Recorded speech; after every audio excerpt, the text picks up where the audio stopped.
টাকা পয়সা দিয়ে উনি একটা ব্যবস্থা করে এখানে আছেন। আর তারপরে কি বলে এটা, অবৈধ ব্যবসা বাণিজ্য করে উনি এখানে বসবাস করতেছেন। আর আমাদের উপরে অকথ্য ভাষায় ধরেন মাঝে মাঝে গালিগালাজ হইচই করে, তারপর আমাদের খারাপ ভাষায় করে নানান মিথ্যা মামলা দিয়ে আমাদেরকে করতে হ্যারাসমেন্ট করতেছেন, বুঝছেন। তারপরে আমাদেরকে মানে আমাদের জীবনটা একদম দুর্বিষহ করে তুলতেছেন উনি। আমরা নানান ভাবে এখন ওনাদের উপর বিরক্ত হয়ে মানে আজকে এই ইস্যুতে আসছি আর কি। অভিযোগটা হচ্ছে আমাদের বাড়ির সাথে লাগিয়ে বাড়ি ভবন নির্মাণ করছে এবং আমাদের আলো বাতাস বন্ধ করে দিয়ে আমাদেরকে মানে একটা ইতরে সৃষ্টি করতেছে। উনি দোতলা ভবন তৈরি করছে অবৈধভাবে। এখানে উনি লিজও পায়নি। লিজ না নিয়ে উনি ডিসি অফিসে কিছু টাকা পয়সা ঘুষ দিয়ে উনি এই ব্যবস্থা করতেছে।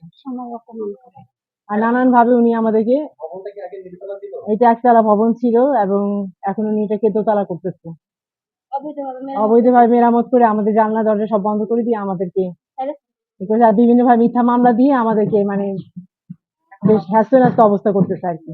পাশের বাসা একটা অর্পিত সম্পত্তি বাসা, এবং এখানে যিনি এখন অবৈধ দখলকারী হিসাবে আছেন তিনি কোনো অ্যালটমেন্ট পান নাই। অ্যালটমেন্ট পাওয়ার আগেই সে অবৈধভাবে এই ওই ডিসি অফিসের কিছু আপনার অসৎ কর্মকর্তার সাথে টাকা লেনদেন বা হোক অবৈধভাবে সেখানে দখল করে আছে। এবং ইনি আসার পর থেকে বিভিন্ন অবৈধভাবে যে পাকা ভবন পিলার নির্মাণ করছে, যেটা আপনারা অলরেডি দেখছেন সবাই সরজমিন করে, সাংবাদিক বৃন্দ সম্মানিত দেখছেন, এবং এটা সম্পূর্ণ তার অর্পিত সম্পত্তি আইন অনুযায়ী অবৈধ।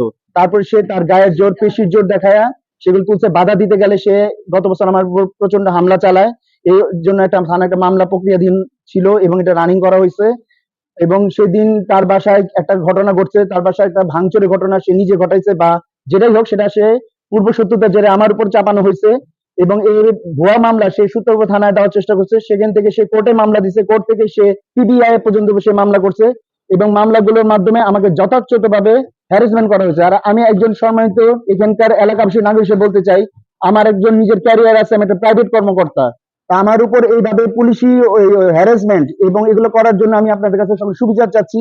এবং সে যেহেতু অবৈধভাবে দখলে আছে, তার অ্যালটমেন্টের যথাযথভাবে সরকারি বিভিন্ন প্রশাসন যারা সংশ্লিষ্ট তারা যেন দ্রুত এটা বিরোধী পদক্ষেপ নেয়, সেটার জন্য আমি জোর আকুতি এবং সচেতন জানাচ্ছি। ধন্যবাদ সবাইকে।